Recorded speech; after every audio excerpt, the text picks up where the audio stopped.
your ass better call somebody.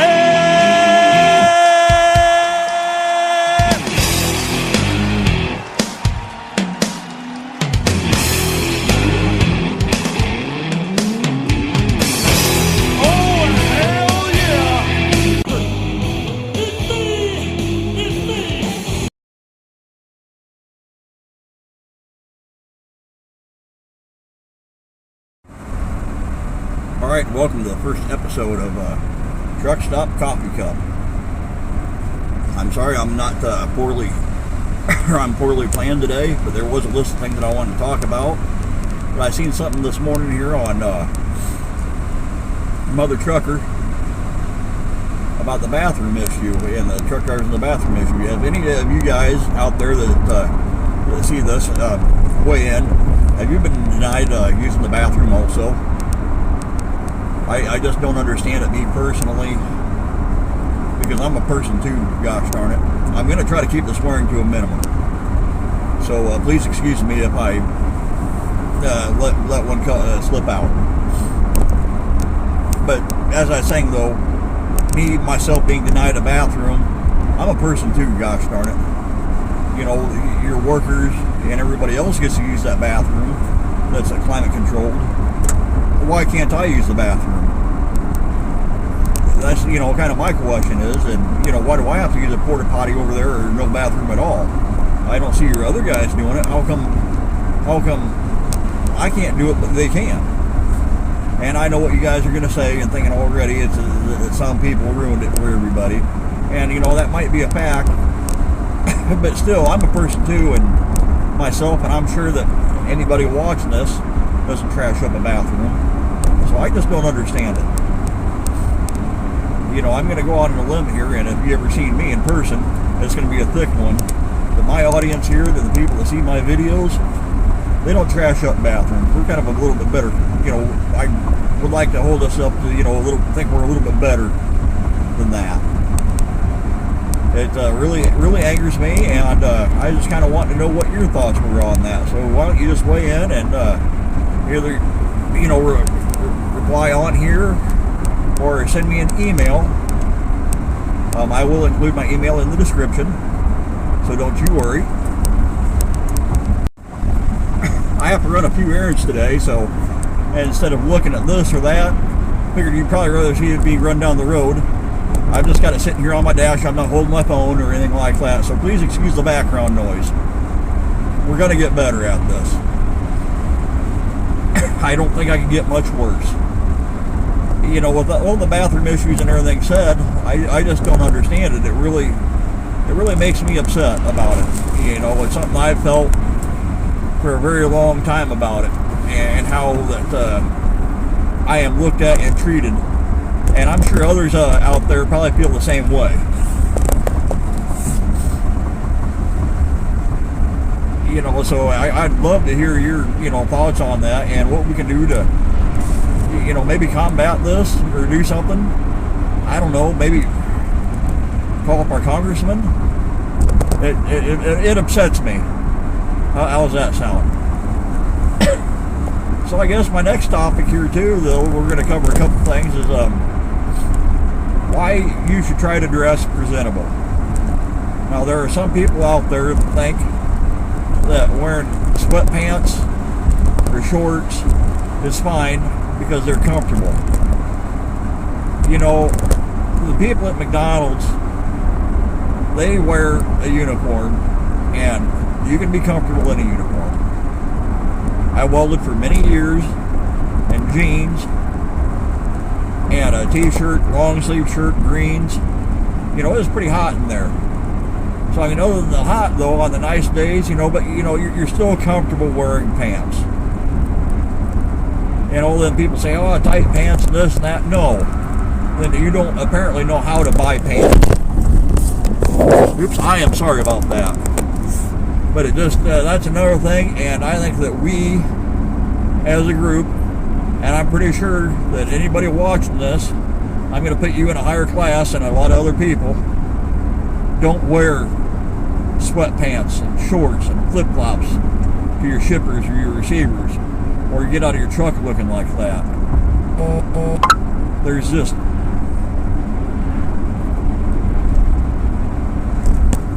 to me, it looks like you know, if you're gonna do that, then you need to go home and stay at home until you can learn and dress like a big boy or a big girl. It's laziness. I think it's silly. I don't understand it.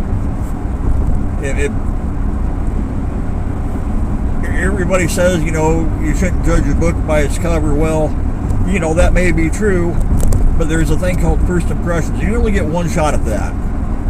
Now, granted, I ain't the best dresser. You know, my boots, yeah, they're dirty, but they're work boots. You know, my pants might be a little bit dirty too, an oil stain, but, you know, I'm working. I get dirty. I understand the flatbedders and this and that. Yes, they get dirty too. But there is a point, you know, where you got to look at your clothes and say, hey, we got to change them. Or these clothes, and I've got one or two that are well on their way to, no, these need to be at home. And they're shop clothes. You know, when you're pissing around in the shop or you're out there doing yard work.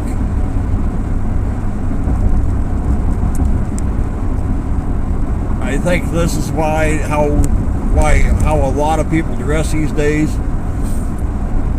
and I'm sure my fine viewers don't dress like that, but you know, is why we as a whole get treated like slobs because of them. They just don't look right. I think it's lazy.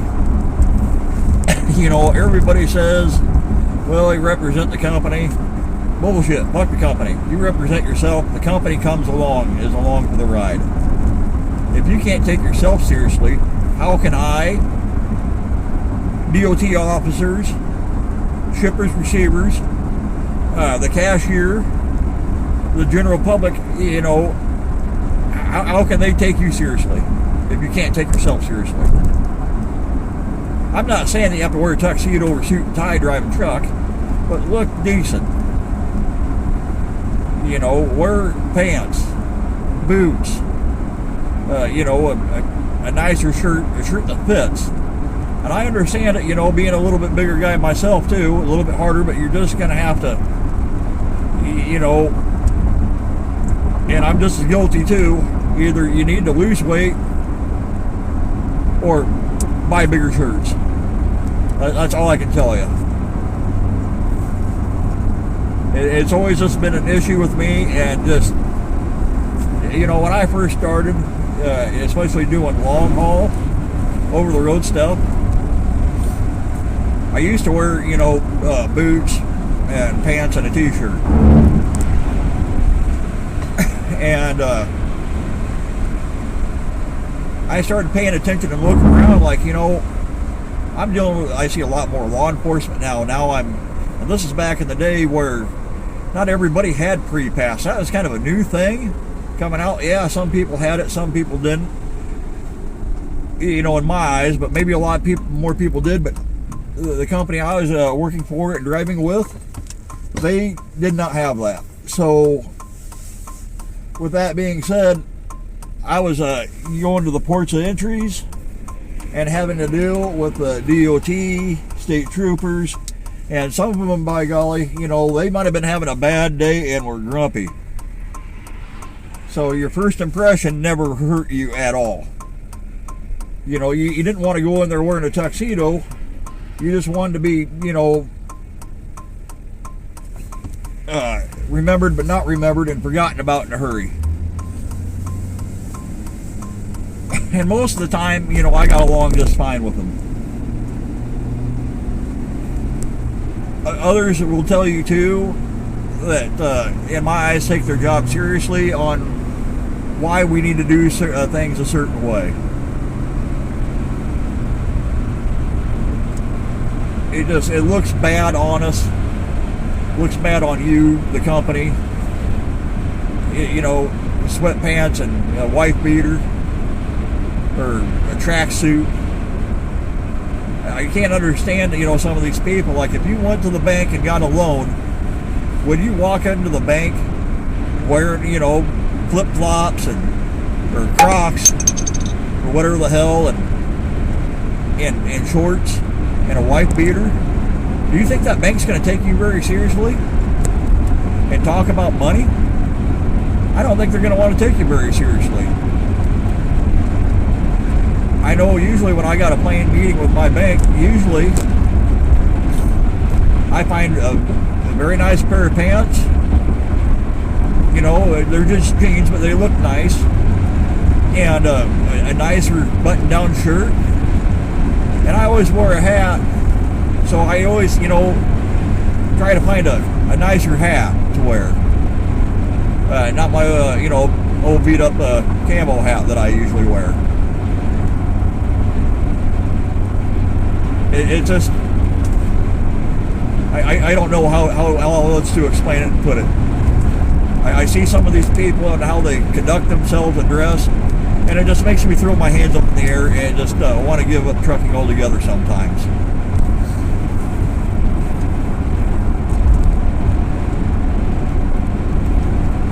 Now, I'm sure a lot of this will probably be addressed again somewhere down the line in future videos. Again, I do apologize. I'm ill prepared. But next time I will be a little bit more prepared. We've covered how we should dress and why we should dress. The bathroom deal, you know, and I was just fooling around this morning how I came around the bathroom deal, and it just made me think a little bit. It was a thing off Mother Trucker. I watch some of his videos sometimes, and if you haven't seen him, I suggest you go there and check him out. He's been doing these videos for quite a long time, or quite a while anyway. He's got a lot out there, and some of them are really interesting, I think.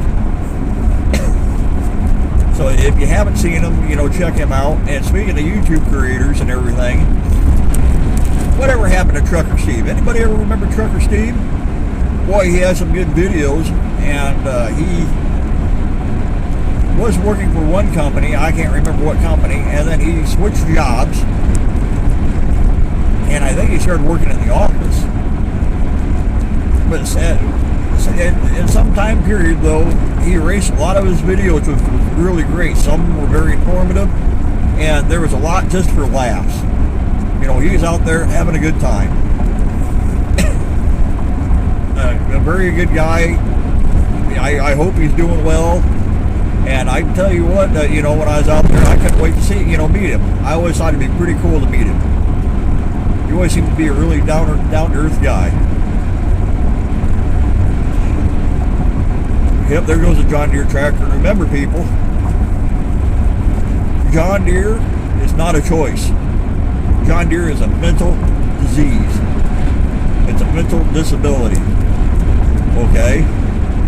I don't know who came up with whatever the heck, you know, say, nope, John Deere is the best, this is how it's going to be. And I think that shortly afterwards, though, they found him, well, he's given himself a lot of hugs, a lot of self-love, and one of them jackets. I mean, he must be cold wearing one of them jackets, but he's hugging himself a lot. You know, that's just my opinion. That's just one man's opinion. But anyway, as I was talking about, oh yeah, Trucker Steve. So Trucker Steve, you know, he really had good videos, and I miss them videos. They're really great ones. So if anybody ever knows what happened to Trucker Steve, let me know. Anybody else wonder that, or follow like a TikTok person or on YouTube, and all of a sudden they're gone, videos are gone, like, well, where'd that guy go? What happened to him?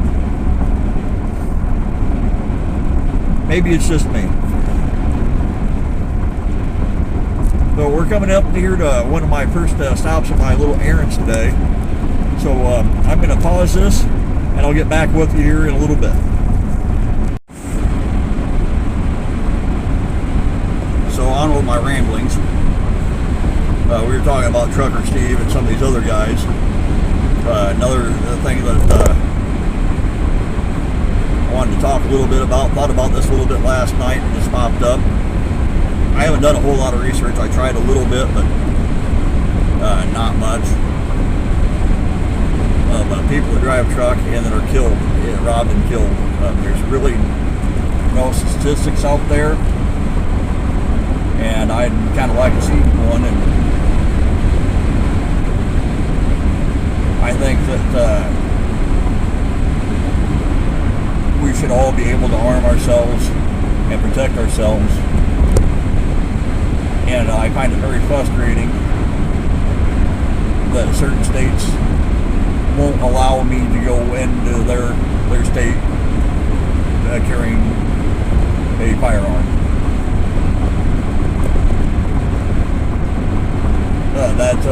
I guess that's a whole different subject that maybe someday we'll touch down the road on. Also, I thought about last night. I know there's a lot of people right there. I don't know their financial situations. Some are good, are doing okay. Some are bad.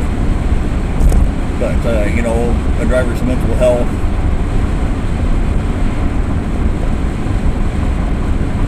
The times how they are right now can really take a struggle and a toll on things and on people.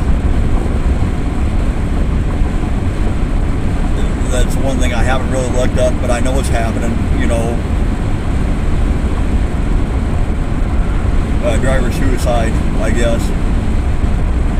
Times are tough right now, and it really stinks. But if you're the only one and you see this, you are not alone. There are many others out there that are having a very tough time and trying to figure out what are they going to do now. Some of these guys, they're barely hanging on, and one breakdown away from having to close the doors and have meetings with banks that you don't want to have. So just stay in there, though. Stick with the fight.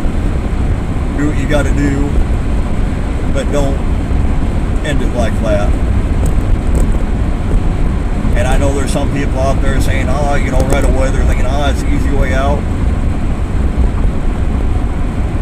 Well, it's not.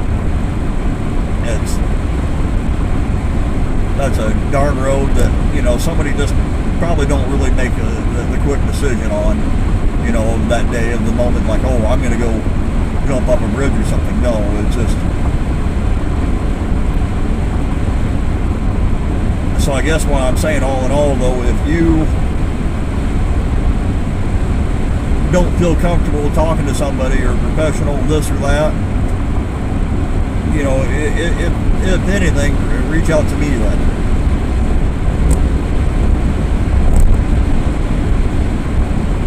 And talk to somebody, though. It's just not...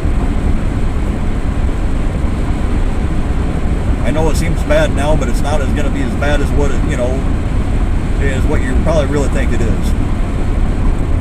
So moving along, we'll talk about a different subject, anything, but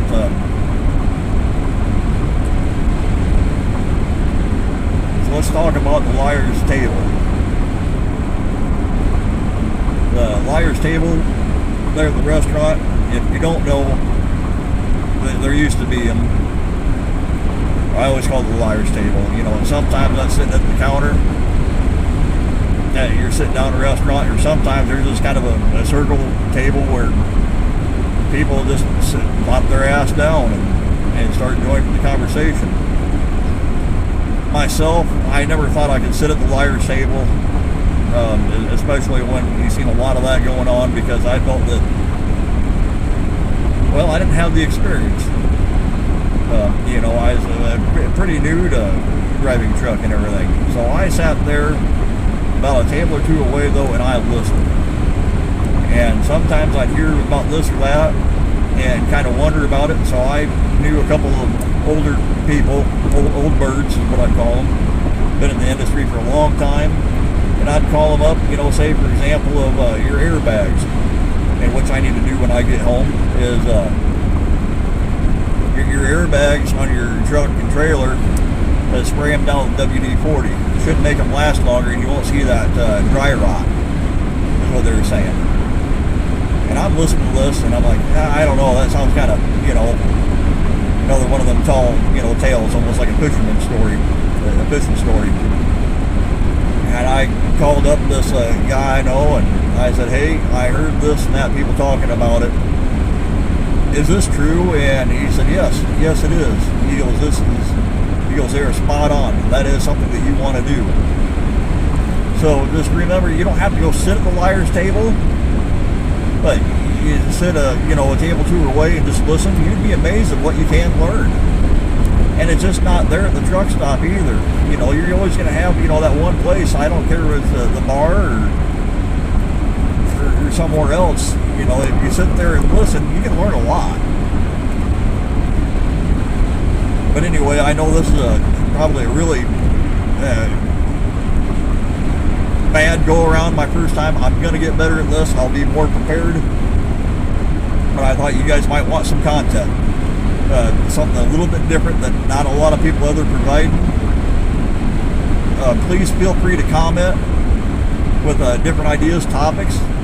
I'll touch on them. We can talk about, why so great the 379 PETAs, or what kind of oil should I use, things like that. But it don't necessarily always have to be in trucking either. My political views, I don't really want to talk about them. This is not, you can get political and everybody else's political opinion somewhere else. I just don't feel the need to express mine. Also, and this goes for every video I've made and will make, my opinion does not represent of the company or companies that I work with and work for. My opinion does not represent any of my past, future, and present customers that I've been to. It's just all in an opinion. It represents nobody but just myself. It's nothing company related. It's just me. So if you don't like my opinion, hey, I don't care. That's up to you. Scroll along. It's not a big deal. But again, if you want, a subject we need to talk about, that's perfectly fine. Heck, we can talk about why GM is so much better than Ford. Again, Ford is kind of like John Deere. It's not a choice. It's more of a mental disorder. So with all this being said, in my terrible video,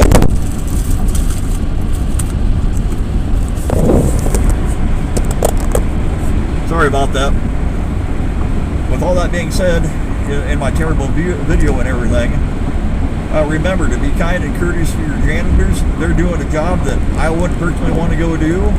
And on that note, take care of yourself and each other.